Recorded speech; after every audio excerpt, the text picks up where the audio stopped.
நாம் ஏதேனும் செய்ய வேண்டும் என்கிற தன்முனைப்போடு களப்பணியாற்றியவர்களும் விரல் விட்டு எண்ணக்கூடிய 10 பேரை சொன்னால் அதிலே பாவரசு, உஞ்சை அரசன் போன்றவர்கள் மறைந்த தோழர்கள், முன்னணியான தோழர்கள். அதை யாரும் மறுக்க முடியாது. மாநாடு அறிவித்துவிட்டால் ஒரு ஊராக சென்று, மாவட்டமாக சென்று பொறுப்பாளர்களை சந்தித்து அவரிடையே மாநாட்டுக்கான பணிகளை ஊக்கப்படுத்துகிற வேலைகளை இவர்கள் 2 பேரும் இழுத்து போட்டுக் கொண்டு செய்வது வழக்கம். நான் கூட சில நேரங்களில் சண்டை போடுவேன். நான் சொன்னேன், நான் எதுக்கு அங்கே போனேன், பிரச்சனை வந்தா பிரச்சனை வராதாலும் நான் கண்டு வருகின்றேன். பிரச்சனை வரும்போது உன்னுடைய அணுகுமுறை சரியில்லை, உன் பேச்சு சரியில்லை, இப்படி நீ இருந்தினா எல்லாரும் அப்புறம் கட்சி விட்டு போயிடுவான் அப்படின்னு சில நேரம் சண்டை போடுவேன். ஆனால் நான் என்ன சண்டை போட்டாலும், வருத்தப்பட்டாலும், கடிந்து கொண்டாலும் இது நம்முடைய கட்சி, நாம் செய்ய வேண்டும் என்கிற முனைப்பு, அந்த மாதிரியான தோழர்கள் இருந்தால் தான் கட்சியை வளர்க்க முடியும். வட மாவட்டங்களில் 95க்கு பிறகுதான் பரவியது. ஆனால் 90லிருந்து 95 வரை இந்த 5 ஆண்டு காலம் மதுரையிலே நாம் அப்படியே நெருப்பில் நின்றோம்.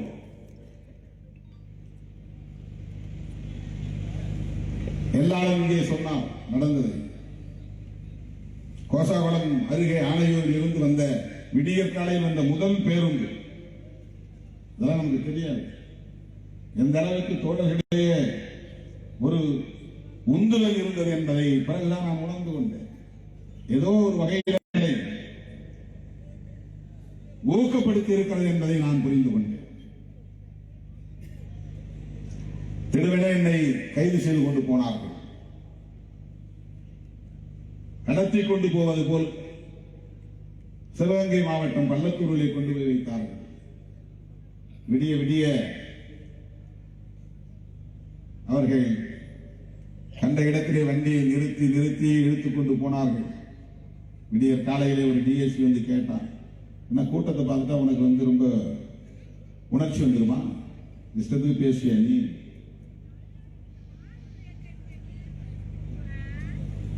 விசாரணைக்காக இழுத்துக் கொண்டு போனவர்கள் 1 மணி நேரம் கழித்து வண்டியில ஏறு,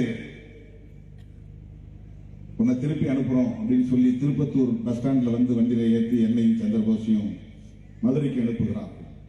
மதுரையில வந்து நான் கோர்ட் வாசல்ல இறங்கும் போதுதான் ஸ்டால்ல பாக்குறேன், டீ ஸ்டால்ல திருமாவளவன் எங்கே, கலெக்டரை முற்றுகையிட்ட பெண்கள் அப்படின்னு போட்டுருக்கான் ஸ்டால்ல. அது எங்களுக்கு தெரியாது. அதற்கு பிறகுதான் தெரியும் நல்லாகுளத்தில் பிரச்சனையாகி ஐயாவு போன்றவர்கள் அடி வாங்கினார்கள்.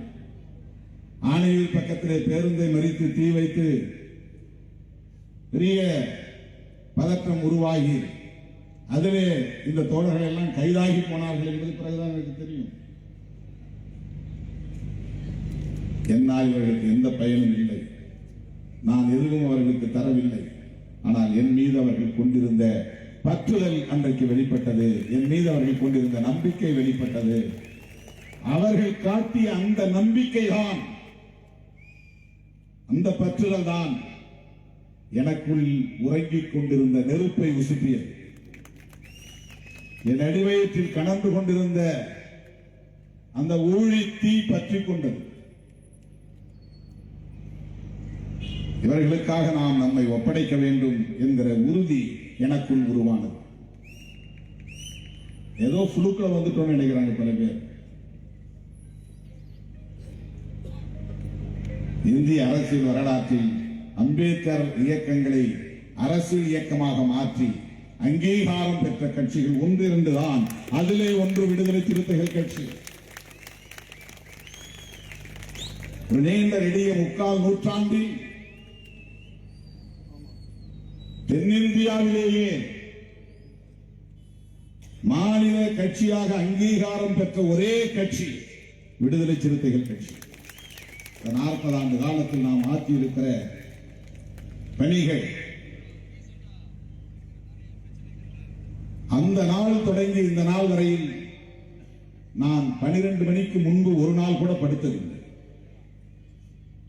12 மணிக்கு, இரவு 12 மணிக்கு முன்பு படுத்தே பழக்கம் இல்லை.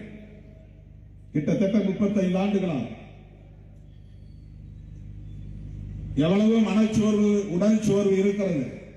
ஆனாலும் அந்த வீரியம் குன்றாமல் இன்றைக்கும் நாம் களத்திலே நிற்பதற்கு காரணம் இவர்களை போன்ற தோழர்களின் ஒத்துழைப்பு தான். எந்த பயனையும் அவர்கள் அனுபவிக்கவில்லை, எந்த அதிகாரத்தையும் நுகரவில்லை. தேர்தல் அரசியலில் ஈடுபட வேண்டாம் என்று நாம் இருந்த காலத்தில் அவ்வளவு அடக்குமுறைகள் ஒடுக்குமுறைகள் விடுதலை புலிகளோடு தொடர்பு படுத்தினார்கள், நக்சல்வாதிகளோடு தொடர்பு படுத்தினார்கள். விடுதலை புலிகளிடமிருந்து பல 100 கோடிகளை திருமாவளவன் பணம் பெற்றிருக்கிறார், உங்கள் பெயரில் அவன் பணம் வாங்கி கொழிக்கிறான் என்று அப்போதே உளவுத்துறையை சார்ந்தவர்கள் அவதூறுகளை பரப்பினார்கள். செல்லும் இடமெல்லாம் என்னை பின்தொடர்ந்தார்கள். கோவையில் இருந்து என்னை கடத்தி வந்து சென்று மதுரையிலே நவீன் விடுதியில் வைத்து என்னை அச்சுறுத்தினார்கள். என் வாயில் துப்பாக்கியை வைத்து மிரட்டினார்கள். மிக கேவலமான சொற்களால் என்னை வசைப்பொழிந்தார்கள், வசைப்பாடினார்கள். அந்த நேரத்திலும் மதுரையிலே இந்த தம்பிகள் மக்களை திரட்டி, பெரும் அளவிலே மக்களை திரட்டி இந்த நவீன் விடுதியை முற்றுகையிட்டார். சரி, போயிட்டு வந்து அனுப்பிச்சுட்டான் கிவ் பிரான்ச், இல்லைன்னா என்னை அரெஸ்ட் பண்ணி கொண்டு போய் பள்ளத்தூருக்கு கொண்டு போனதும் சரி. நவீன் விடுதியிலே வைத்து என்னை துப்பாக்கியை வாயிலே வைத்து மிரட்டிய அதிகாரிகள் இன்றைக்கும் இருக்கிறார். தங்கராஜ், பால்ராஜ், காமராஜ், 3 ராஜ். அப்ப டிஸ்ட்ரிக்ட் இன்ஸ்பெக்டர் ஒரு ஆள் தான், அவர் ஒரு ஆள் பேர் காமராஜ். இன்னைக்கு உயிரோடு இருக்கிறாங்க. தங்கராஜ் தான் என் வாயில துப்பாக்கி வச்சு மிரட்டினது. என்னடா நீ பெரிய இவனா, அவனை தூக்கி துப்பாக்கியில சுட்டு தூக்கி நாயை வீசுற மாதிரி வீசிடுவோம். என்னன்னா அவனுங்க தேடுற ஆளை நான் பதுக்கி வச்சிருக்கிறேங்கிறதா அவங்களுக்கு டவுட். நக்சல்வாதி ஒருவரை தேடுகிறார்கள். என் பேரை சொல்லி உங்க ஆட்கள் தான் அசைலம் கொடுக்கிறான். இதுதான் பிரச்சனை. அவன் தனிநாடு கேட்கிறவன், தமிழ்நாடு தனிநாடாகணும் கோரிக்கை வைக்கிறவன், அவனுக்கு நீ வந்து பாதுகாப்பு கொடுத்துட்டுற, உன்னை தூக்கி உள்ள போட்டோம்னா நடக்கிறதே வேற. பயங்கரமான மிரட்டல். அந்த நேரத்தில் காவல்துறை கொடுத்த நெருக்கடியை கண்டு பின்வாங்கி ஓடாமல் என்னோடு கைகோர்த்து நின்ற தோழர்கள் தான் மதுரை மாவட்டத்தை சார்ந்த தம்பிகள். அதிலே ஒருவன் தம்பி பாவரசன். கண்ணதாசன் வந்து அவன் அடிக்கடி அப்ப ஆரம்பத்தில் கிண்டல் பண்ணிக்கலாம். அப்ப வந்து கள்ளழகர் திருவிழாவில் ஆட்டு குடல்ல தண்ணி பிடிச்சிட்டு வந்து தண்ணி பீச்சுற நிகழ்ச்சியெல்லாம் பங்கேற்பான். வந்து ஒரு நாள் என்ற சொன்னான், பாருங்க வந்து கள்ளழகர் திருவிழாவில் தண்ணி பீச்சுற வேலையை செய்யறான். அந்த ஆன்மீக நம்பிக்கைகளை எல்லாம் உதறிவிட்டு அம்பேத்கரின் பிள்ளைகளாக மாறி என்னோடு சாதிய மத வெறி பிடித்த பகைவர்களை எதிர்த்து களமாடுகிற முன்னணி தளபதிகளாக தன்னை வளர்த்துக் கொண்டார். நான் பேசுறதை அவங்களால புரிஞ்சுக்க முடியாது. நான் பயன்படுத்துற ஆங்கில சொற்களை கூட புரிஞ்சுக்க முடியாது. 1-2 ஏதாவது தப்பித்தவரை ஆங்கில வார்த்தைகள் வந்தால் கூட அதை புரிந்து கொள்ள முடியாது. ஆனாலும் ஒரு பிடிப்பு. அவரே வந்து டெடிகேட்டடா இருக்கிறார், நாம கூட இருக்கிறோம். மாநாடு அறிவித்தாலும் சரி, போராட்டங்களை அறிவித்தாலும் சரி, பேரணிகளை அறிவித்தாலும் சரி, விவரம் தெரிஞ்சவெல்லாம் வெளியே நிற்பாங்க, விலகி நிற்பாங்க.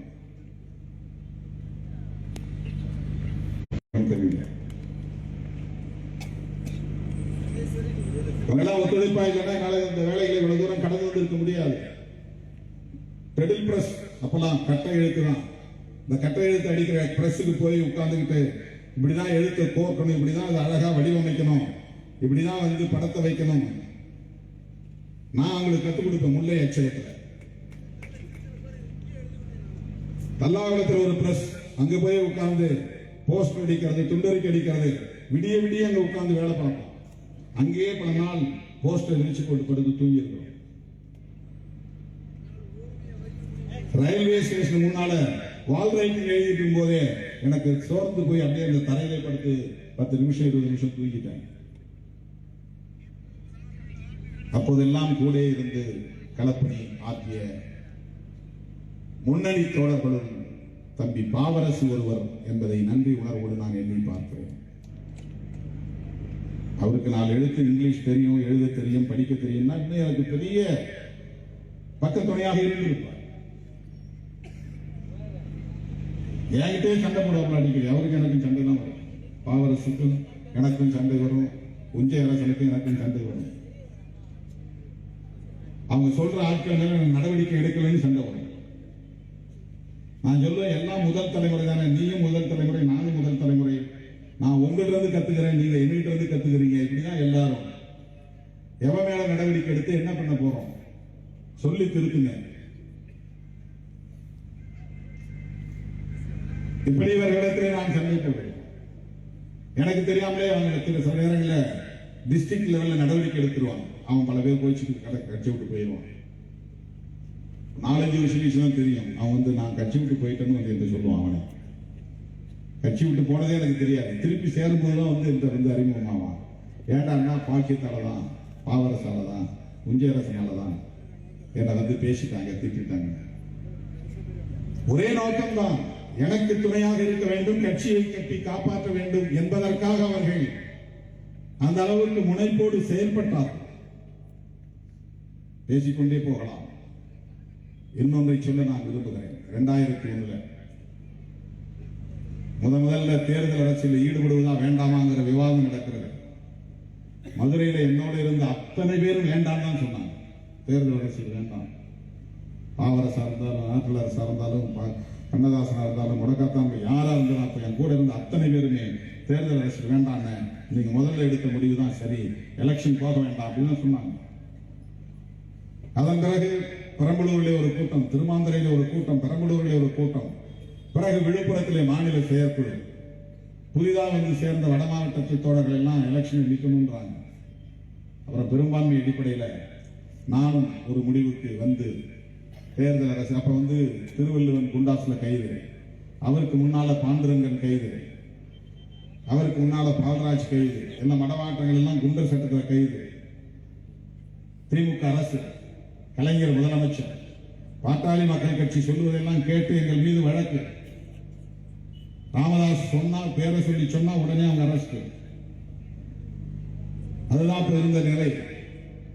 10க்கும் மேற்பட்ட தோழர்கள், கடலூர் பெரம்பலூர் மாவட்டத்தை சார்ந்த தோழர்கள் குண்டர் தடுப்பு சட்டத்திலே சிறைப்படுத்தப்பட்டார்கள். எல்லாம் ஒரு வருஷம் உள்ள இருந்தாங்க.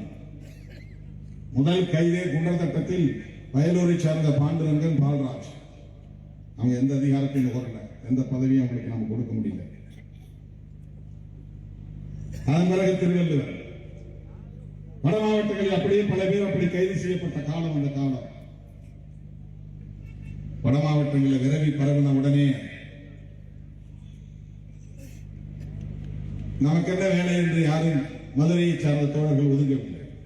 நான் எங்கெல்லாம் போனேனோ அங்கெல்லாம் வந்தார்கள். எந்த கிராமங்களுக்குள்ளே அடியெடுத்து வைத்தேனோ அந்த கிராமங்களுக்கெல்லாம் பயணித்தவர்கள். 2001 கூட்டணி, திமுக கூட்டணி, உதயசூரியன் சின்னத்தில் நிற்கிறோம். தமிழ்நாடு முழுக்க என்ன கூப்பிடுறாங்க. கூட்டணி கட்சி வேட்பாளர்களுக்கெல்லாம் பிரச்சாரம் போற கடைசி 4 நாள் தான் இருக்கு. என் தொகுதிக்குள்ள நுழையிறேன். அப்ப அது மங்களூர் தொகுதி. ஒரு இடத்த கூட சிம்பல் இல்லை, போஸ்டர் இல்லை, துண்டறிக்கை இல்லை. எனக்கு பதற்றம். என்னப்பா இப்படி இருக்கு, யாருமே வேலை செய்யலையே.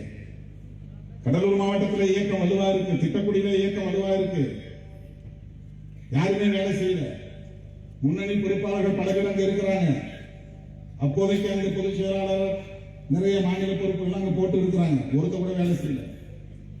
சில பேர் வேட்பாளர்களா போட்டோம். நான் பதவி போனேன். தென் மாவட்ட சுற்றுப்பயணத்தை ரத்து செய்துவிட்டு கடைசி 4 நாட்களாவது மங்களூர் தொகுதியில் நாம் ஓட்டு கேட்போம், தோல்வி வெற்றி பற்றி கவலை இல்லை என்று நான் களத்தில் இறங்கிய போது பாவரசு செய்த வேலை. உடனே மதுரைக்கு வந்து 20-30 பேர் ஓவியர்களை அழைத்து வந்து எக்கச்சக்கமான பெயிண்ட் வாங்கி கொண்டு வந்து இந்த 4 நாட்களில் ஏராளமான இடங்களில் வேட்பாளர் திருமாவளவன், சின்னம் உதயசூரியன் என்று எழுத வைத்தார். அந்த தன் முனைப்பு, ஜெயிக்கிறோம் தோக்குறது பிரச்சனை இல்லை, இந்த ரெஸ்பான்சிபிலிட்டி. பல பேர் வந்து சண்டை போடுறாங்க, அவங்க தலையில தான் இயக்கம் ஓடுங்கிற மாதிரி. எனக்கு ஏன் இந்த பொறுப்பு கொடுக்கல? நான் 20 வருஷமா இருந்தேன், 30 வருஷமா இருந்தேன். ஒரு நாளைக்கு 1000 பேர் என்னை சூழ்ந்து கொள்கிறார், நகரவே முடியல என்னால.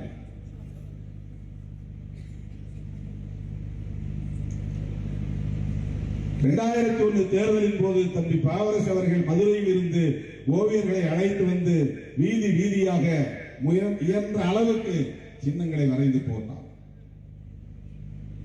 ஏதோ தப்பி தவறி 2000 ஓட்டு வித்தியாசத்தில் ஜெயிச்சோம்.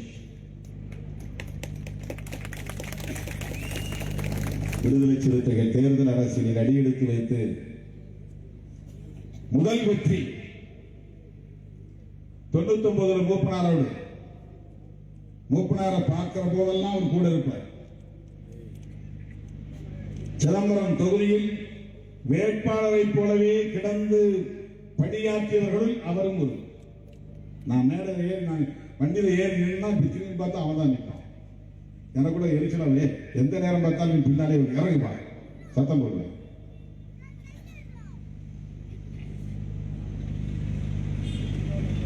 எத்தனை நாள் நான் பிரச்சாரம் செய்தோமோ அத்தனை நாள் ஒரு வேட்பாளரை போலவே கிடந்து உழன்ற பணியாற்றிய பாடாற்றிய முன்னணி தொடர்களின் தம்பி பாவரசு.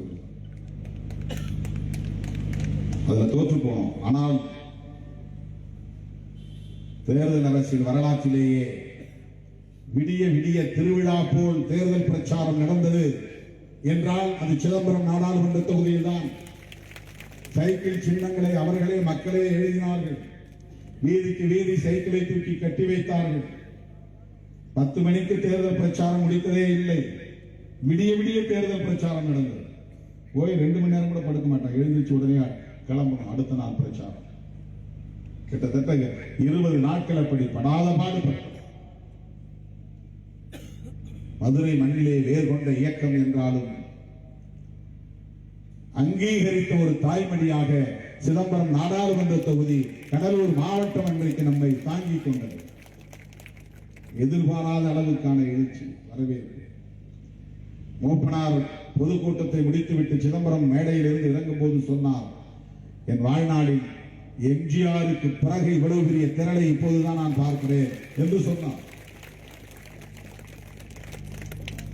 தெருவிலே நின்ற ஒரு பெரியவர் என்று சொன்னார், ஆருத்ரா தரிசனத்திற்குத்தான் இப்படி கும்பல் வரும், இவர் யார் இவ்வளவு கும்பல் இங்கே வந்திருக்கிறது என்று மூப்பனார் போய்கொண்டிருக்கிற போதே சொன்னார். ஒரு பெரியவர், யாரும் சிதம்பரம் நடராஜர் திருவிழா நடக்கும் போது அந்த விழா ஆருத்ரா தரிசனம் என்று கொண்டாடுவார்கள். அப்போதுதான் லட்சக்கணக்கான மக்கள் திரளுவார்கள். ஆனால் அன்றைக்கு முதலாக போட்ட பொதுக்கூட்டத்தில், பிரச்சார பொதுக்கூட்டத்தில் கலந்து கொண்ட தோழர்கள், சிறுத்தைகள், அரசியல் களத்தையே அன்றைக்கு அதிர வைக்கக்கூடிய அளவுக்கான ஒரு எழுச்சி இருந்தது. அந்த களத்திலே ஒரு வேட்பாளரை போல உறக்கம் இல்லாமல் நான் எத்தனை மணி நேரம் இழுத்திருக்கிறோமோ அத்தனை மணி நேரம் இழுத்திருந்த ஒரு தம்பி, நான் எத்தனை மணி நேரம் பிரச்சாரம் செய்தோமோ அத்தனை மணி நேரம் பிரச்சாரம் செய்த தம்பி, அப்படி பாடுபட்ட அந்த தம்பி 2001 ஓவியர்களை அழைத்து வந்து வீதி வீதியாக விளம்பரத்தை எழுதி போட்டவர். இந்த தேர்தலில் நாம் வெற்றி பெற்றாலும் 2.5 ஆண்டுகளில் அந்த பதவியை நான் ராஜினாமா செய்துவிட்டு வந்தேன். யாரும் எதிர்பாராத ஒரு நிலைப்பாடு. அதன் பிறகு நாம் பெற்ற வெற்றி ஒவ்வொன்றும் நமது சொந்த சின்னத்தில் தான். 99 நாம் சைக்கிளில் நின்றோம், 2001 உதயசூரியனில் நின்றோம். 2006 நான் பிடிவாதமாக, முரட்டு பிடிவாதமாக தனி சின்னத்தில் தான் நிற்போம் என்ற முடிவை எடுத்தேன். மணி சின்னத்திலே நாம் 2 இடங்களில் வெற்றி பெற்றோம். முதலில் நாடாளுமன்ற தேர்தலில் ஸ்டார் சின்னத்தில் வெற்றி பெற்றோம். அதன் பிறகு நான் 2வது முறையாக எம்பி தேர்தலில் பானை சின்னத்தில் வெற்றி பெற்று 3வது முறையாகவும் பானை சின்னத்திலேயே வெற்றி பெற்று இன்றைக்கு நமது கட்சிக்கான சொந்த சின்னமாக பானை சின்னத்தை வென்றெடுத்திருக்கிறோம். தமிழ்நாட்டு அரசியலில் தவிர்க்க முடியாத ஒரு அரசியல் சக்தியாக இன்றைக்கு நிமிர்ந்து நிற்கிறோம் என்றால் இந்த 35 ஆண்டு காலத்தில் நாம் சந்தித்த சவால்களும் நெருக்கடிகளும் அவமானங்களும் அவதூறுகளும் கணக்கிலிட முடியாதவை, விவரிக்க முடியாதவை. அப்படிப்பட்ட நேரத்தில் எனக்கு ஒற்று துணையாக இருந்த விரல் விட்டு எண்ணக்கூடிய தோழர்களும் தம்பி பாவரசு ஒருவர் என்பதை நன்றி உணர்வோடு இங்கு பதிவு செய்ய விரும்புகிறேன். பதவிதான் முக்கியம், பரிசுதான் முக்கியம், விரைவான வளர்ச்சி தான் முக்கியம் என்று கருதி இருந்தால் இந்த 2 ஆண்டுகள் நமக்கு கொடுத்த நெருக்கடி விசிக்கு தான் டார்கெட். அங்க போயிடுவார், இங்க போயிடுவார், புதியதாக கட்சியை உருவாக்கிய தலைவரோடு போய்விடுவார். அதிமுக அழைக்கிறது, நடிகர் விஜய் அழைக்கிறார். திமுக கூட்டணியில் இவருக்கு மரியாதை இல்லை, மதிப்பு இல்லை, சாதிய கொடுமைகள் அதிகரித்திருக்கின்றன. இப்படியெல்லாம் சொல்லி இந்த இயக்கத்தை அந்த கூட்டணியிலிருந்து வெளியேற்றுவதாக ஏதேனும் ஒன்றுக்கு நான் இணங்கி இருந்தால் தமிழ்நாட்டு அரசியல் இன்றைக்கு ஒரு குழப்பமான சூழலை சந்தித்திருக்கும். ஸ்டெபிலிட்டி இல்லாமல் போயிருக்கும். நான் அப்படி மாறி ஒரு முடிவெடுத்திருந்தால், ஆசை காட்டியதற்கு மயங்கி இருந்தால், கூடுதல் இடம் கிடைக்கும் என்று நான் எண்ணி இருந்தால், அதிகாரத்தில் பங்கு கிடைக்கும், ஆட்சியில் பங்கு கிடைக்கும் என்று ஆசைப்பட்டிருந்தால், வேறு சில மயக்க மொழிகளுக்கு நான் இடம் கொடுத்திருந்தால் இன்றைக்கு தமிழ்நாட்டு அரசியல் மிக உச்சக்கட்டமான குழப்ப நிலைக்கு போயிருக்கும். கூட்டணிகள் எல்லாம் மாறி போயிருக்கும். இன்றைக்கு தமிழ்நாடு அரசியல் ஒரு நிலைத்த தன்மையோடு, ஒரு உறுதிப்பாட்டோடு, குழப்பம் இல்லாத நிலையில், தடுமாற்றம் இல்லாத நிலையில் தேர்தலை சந்திக்க போகிறது என்று சொன்னால் அதற்கு முழு காரணம் விடுதலை சிறுத்தைகள் தான், திருமாவளவனின் நிலைப்பாடுதான். யாரும் மறுக்க முடியாது.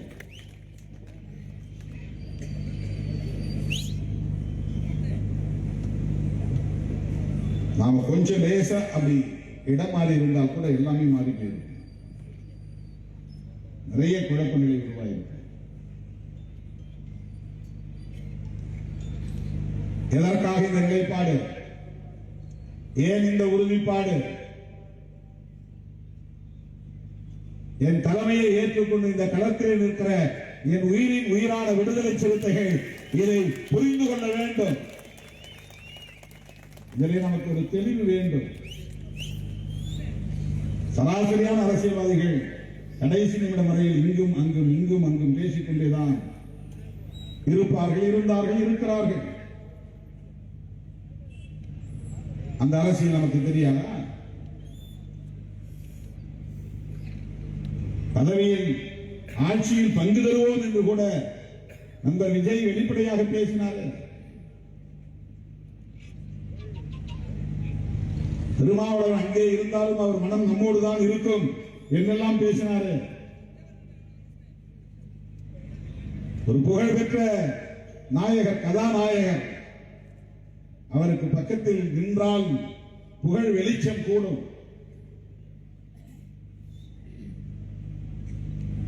ஆனால் விடுதலை சிறுத்தைகளோ திருமாவளவனோ சராசரி அரசியல் இயக்கமும் அல்ல, அரசியல்வாதியும் அல்ல.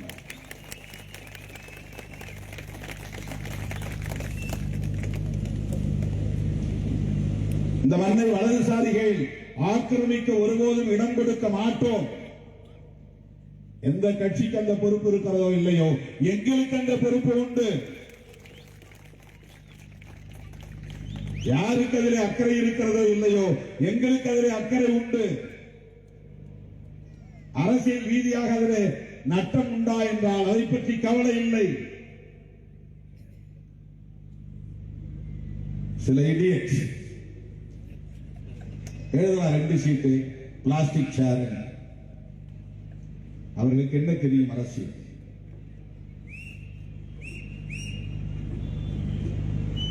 பத்து சீட்டு கிடைக்கும், 15 சீட்டு கிடைக்கும்னா நான் அதுதான் முக்கியம் நினைச்சா அங்க போகலாமே.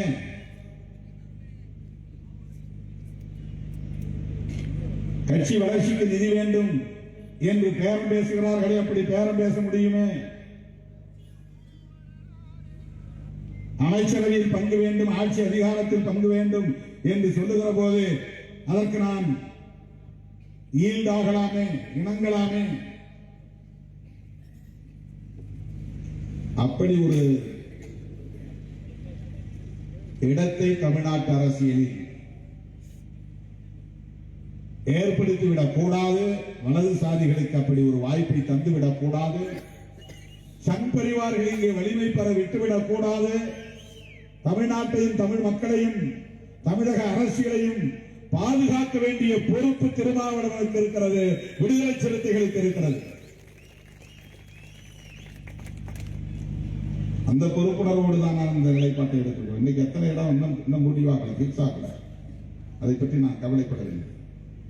என்னென்ன தொகுதி இன்னும் முடிவாகல.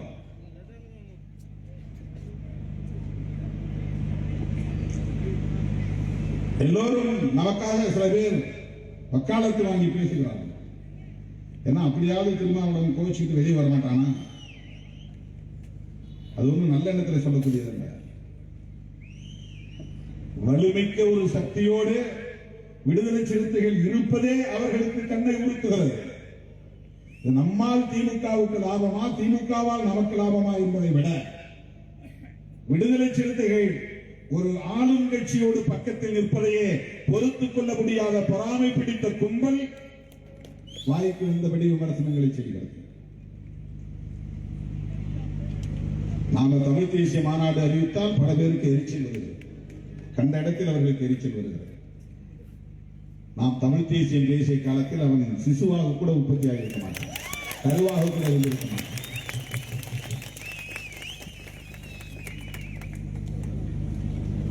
விவேகானந்தா காலனியில் நான் தங்கியிருந்த போது என் உடன் இருந்தவர் பாண்டியராஜன். அங்கதான் உட்கார்ந்து நான் ஒரு வெள்ளை பேப்பர் எடுத்து கொடி வடிவமைக்கிறேன்.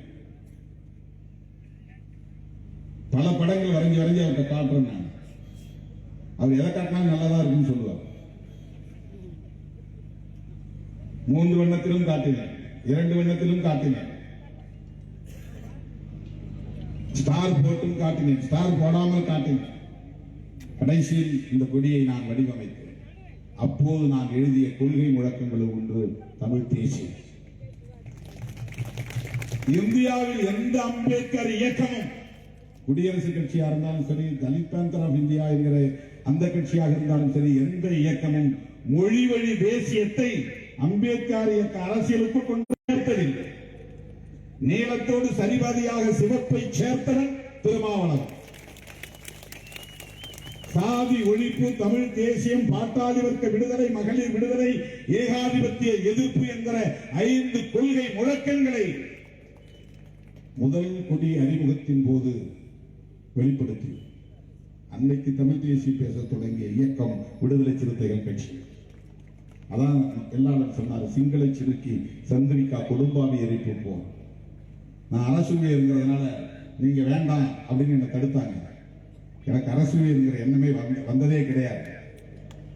அந்த மாதிரி இப்ப 3வது முறை நான் எம்பி ஆகிட்டேன். இதோட எனக்கு எம்பிங்கிற எண்ணமே வந்தது கிடையாது. யாராவது சொன்னாதான் ஞாபகம். என் கையில விசிட்டிங் கார்டு கிடையாது, என் கையில லெட்டர் பேடு கிடையாது. எந்த ஊருக்கு போனாலும் எவனாவது 2 பேர் லெட்டர் பேடு வச்சிருக்கான். உனக்கு எப்படி வந்து கேட்டா சிரிப்பான். என் கையில லெட்டர் பேடு இருக்காரு. ஏன் விசிட்டிங் கார்டை எவனாவது வச்சிருப்பான். உனக்கு எப்படி வந்து சிரிப்பான். என் பாக்கெட்ல ஒரு நாள் கூட நான் விசிட்டிங் கார்டு வச்சிருந்தது கிடையாது. எம்பின்னு நான் யாருக்கும் காட்டினது சொன்னது அந்த உணர்வு கிடையாது. சிங்கள சிறுக்கி சந்திரிகா கொடும்பாவி எரிப்பு பெரியார் நிலையத்தில் கட்டபொம்மன் சிலைகிட்ட நான் தள்ளி நிக்கிறேன். நீ போய் கொடுத்துக்குவான்னு சொல்றேன். அவங்களோட ஒரு மந்தமா இருக்கிறவங்களை போய் நம்ம தூண்டி விடணும், தள்ளி விடணும், தயக்கம் இருக்கு. எல்லாமே நான் தானே சொல்லிக் கொடுத்தேன். பேருந்திலே அரசியல் செய்ய நான் தானே அறிமுகப்படுத்துகிறேன். முழக்கங்களை எழுப்புவது, எல்லாரும் வட இந்திய முழக்கங்களை எழுதி வணக்கம் என்கிற முழக்கத்தை நான் அறிமுகப்படுத்தினேன். தமிழ் உணர்வுடன் கூடிய ஒரு முழக்கத்தை நான் தோழர்களிடையே அறிமுகப்படுத்தினேன்.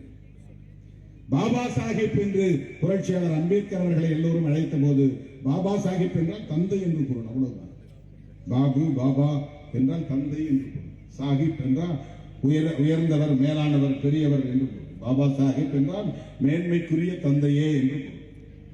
அப்படி வடமொழியிலே சொல்வதற்கு பதிலாக அவருடைய அரசியல் தன்மையை வெளிப்படுத்தக்கூடிய வகையில் புரட்சியாளர் அம்பேத்கர் என்று அறிமுகப்படுத்தினார்.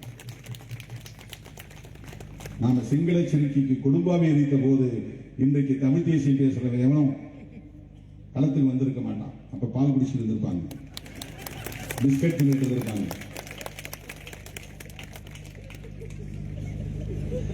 இன்னைக்கு நமக்கு வந்து பாடம் எடுக்கிறான்.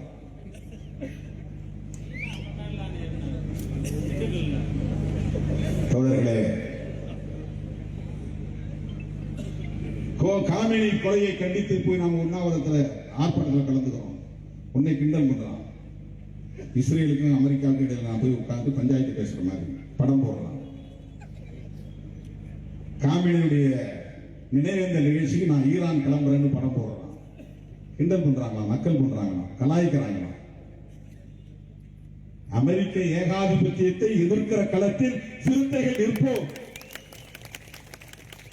டொனால்டு டிரம்ப் எவ்வளவு ஆணவம் இருந்தால், எவ்வளவு திமிர் இருந்தால், எவ்வளவு நெஞ்செழுத்தம் இருந்தால் இந்தியாவுக்கு அவன் கட்டளை இடுவான். உனக்கு 30 நாள் தரேன், ரஷ்யா உள்ளது என்ன வாங்கிக்க, 30 நாள் பர்மிஷன் தராங்கிறான். இந்த நாடு எந்த நாட்டிடம் இறக்குமதி செய்ய வேண்டும் என்று முடிவெடுக்க அவன் யார்? இதை கேட்கிற துணிச்சல் நரேந்திர மோடிக்கு இல்லை. பாஜக மாதிரி நாங்கள் பெரிய கட்சி இல்லை, தேசிய கட்சி இல்லை, ஆளும் கட்சி இல்லை, ஆனால் கொள்கை உள்ள கட்சி. அதனால் டொனால்டு டிரம்பை எதிர்க்கிறோம். நீ ஈரான் விவகாரத்தில் எதிர்த்து தலையிடுற. அந்த நாட்டு மக்கள் ஜனநாயக ரீதியா போராடி அவன் சர்வாதிகாரியாக இருந்தால் அவனை வீழ்த்தட்டும். நீ அவனுடைய பதுங்கியிருக்கிற இடத்தை கண்டுபிடித்து ஏவுகணைகளை வீசி கொள்ளுவதற்கு நீ யார்?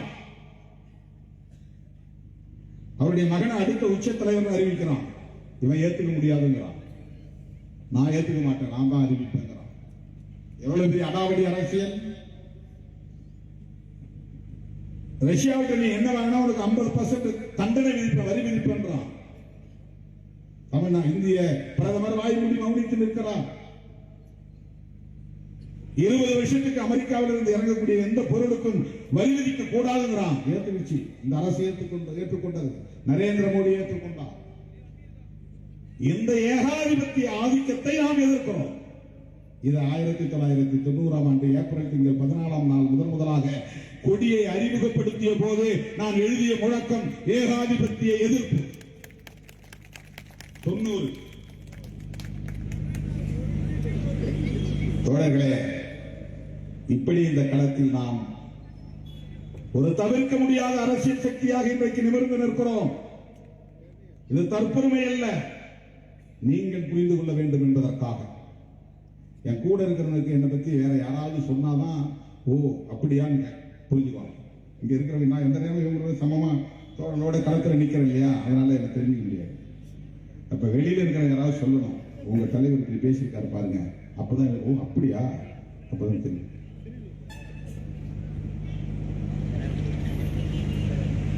இதையும் நான் தான் உங்களுக்கு சொல்ல வேண்டும். நாம் ஒரு தவிர்க்க முடியாத சக்தி என்பதை நான் தான் சொல்ல வேண்டும்.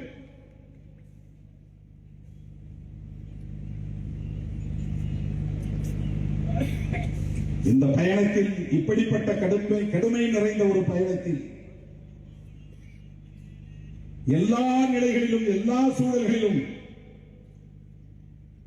என்னோடு கைகோர்த்து நின்ற விரல் விட்டு எண்ணக்கூடிய முன்னணி தோழர்களும் தம்பி பாவரசு அவர்களும் ஒருவர் என்பதை இந்த நேரத்தில் நன்றி உணர்வோடு சொல்லி அவருடைய இருக்க வேண்டும் என்று சொல்லி கண்கலங்கினார்.